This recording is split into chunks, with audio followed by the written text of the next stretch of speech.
नमस्कार दोस्तों, ये दुनिया ताकतवर देशों के हिसाब से चलती है। इन ताकतवर देशों की विदेशी और आर्थिक नीतियां दुनिया भर के कई देशों की अर्थव्यवस्था और स्थिरता को प्रभावित करती है और इसीलिए कौन सा देश कितना ताकतवर है ये पता लगाने के लिए ऑस्ट्रेलिया का लोवी इंस्टीट्यूट हर साल दुनिया के ताकतवर देशों की लिस्ट जारी करता है। और हाल ही में लोवी इंस्टीट्यूट ने एक बड़े सर्वे के बाद एशिया पावर इंडेक्स 2021 को जारी किया है। आपको बता दें कि लोवी इंस्टीट्यूट की रिपोर्ट सबसे ज्यादा सटीक मानी जाती है। इस रिपोर्ट में दुनिया भर के देशों के कई पैमानों को ध्यान में रखा जाता है, जैसे कि आर्थिक ताकत, सैन्य ताकत, देश की आंतरिक स्थिति, फ्यूचर प्लानिंग, दूसरे देशों के साथ संबंध, डिफेंस नेटवर्क, राजनीतिक और कूटनीतिक ताकत, इन सभी पर गहरी रिसर्च की जाती है। तो दोस्तों, इस रिपोर्ट के जरिए आज हम जानेंगे कि कौन सा देश है सबसे ज्यादा ताकतवर और क्या है भारत की स्थिति। मेरे यानी कि अरविंद अरोड़ा के साथ डीप एनालिसिस विद A2 में। तो चलिए सबसे पहले हम दुनिया के सबसे ताकतवर देशों की रैंकिंग पे नजर डाल लेते हैं। इसमें अमेरिका ने फिर से सबसे ताकतवर देशों की सूची में पहला स्थान हासिल किया है। इस लिस्ट में चाइना दूसरे स्थान पर है। चीन के बाद तीसरा स्थान जापान ने हासिल किया है। वहीं इंडिया ने रशिया को पीछे छोड़कर चौथा स्थान हासिल किया है।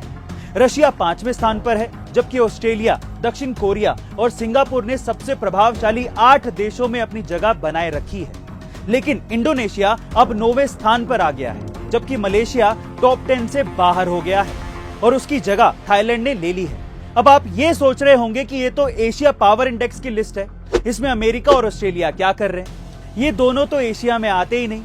तो ऐसा इसलिए है क्योंकि ये इंडेक्स एशिया देशों से अच्छे संबंध रखने वाले देशों को भी शामिल करती है। अब ये तो हुई रैंकिंग जिसमें इंडिया रशिया से आगे है, पर सवाल ये है कि ऐसा क्यों? इसकी सबसे बड़ी वजह है इंडिया का बढ़ता डिफेंस सिस्टम और जियोपॉलिटिक्स, यानी कि सभी देशों से अच्छे संबंध। देखिए, हो कुछ यूं रहा है कि रशिया के साथ लगातार डिफेंस डील के बावजूद अमेरिका खुलकर इंडिया का विरोध नहीं कर पा रहा है और रशिया भी किसी भी कीमत पर भारत को अपने साथ रखना चाहता है, क्योंकि रशिया को अफगानिस्तान के ऊपर अपनी पकड़ मजबूत करनी है और इंडिया के बिना ये पॉसिबल नहीं है। और इंडिया भी ये साफ कर चुका है कि रशिया के साथ डिफेंस डील पर वो बहुत आगे बढ़ चुका है और अमेरिका के दबाव में अब वो नहीं आने वाला। इसीलिए इंडिया ने रशिया से कई सैन्य समझौते करके अपने डिफेंस सिस्टम को भी मजबूत किया है, जिसमें चाहे वो S-400 डिफेंस मिसाइल सिस्टम हो या फिर हाल ही में हुई 6 लाख AK-203 राइफल्स की डील। साथ ही लोवी इंस्टीट्यूट की रिपोर्ट में यह भी कहा गया है कि अगर इंडिया में कोरोना नहीं होता तो देश बहुत अच्छी रैंक पर पहुंच सकता था। वहीं दूसरी तरफ अगर हम इंडिया की तुलना चीन से करें तो इंडिया को चीन के 40% आर्थिक आउटपुट तक पहुंचने में अब करीबन 10 साल और लग जाएंगे।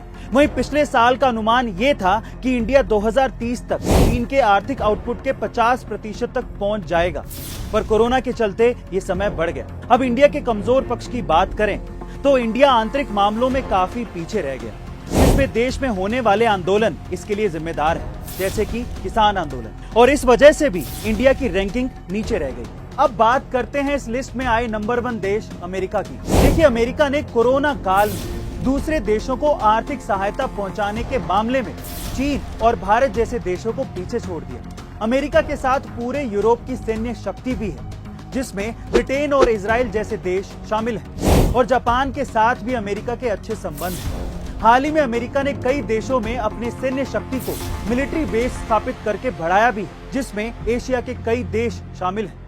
इन सब मापदंडों के हिसाब से इस संस्था ने अमेरिका को 82.2 अंक दिए हैं, जबकि 2020 में उसे 81.6 अंक ही मिले थे।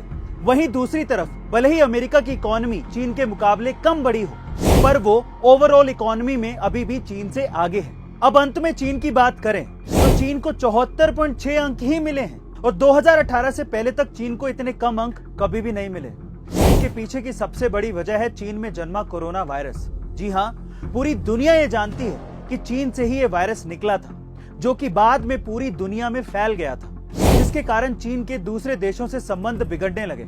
और यही नहीं, चीन की दूसरे देशों की जमीन पर कब्जे वाली रणनीति भी अन्य देशों को रास नहीं आती, जिसका सीधा फायदा अमेरिका को हो रहा है, क्योंकि अमेरिका उन देशों की तरफ दोस्ती का हाथ बढ़ाकर अपनी ताकत को और बढ़ा रहा है। तो दोस्तों फाइनली इस लोवी इंस्टीट्यूट के रिपोर्ट के आंकड़े हमने आपको बताए, जिसमें इंडिया ने 2021 इंडेक्स में डिफेंस में अपने अंकों का इजाफा किया है, जो कि आने वाले समय के लिए अच्छा संकेत है। दोस्तों आपको हमारी ये लोवी इंस्टीट्यूट की रिपोर्ट पर एनालिसिस कैसी लगी कमेंट सेक्शन में जरूर लिखिएगा, और ये भी बताइएगा कि और कौन से स्पेशल टॉपिक पर आप मुझसे डीप एनालिसिस चाहते हैं। मिलते हैं अगले डीप एनालिसिस में। Thank you so much.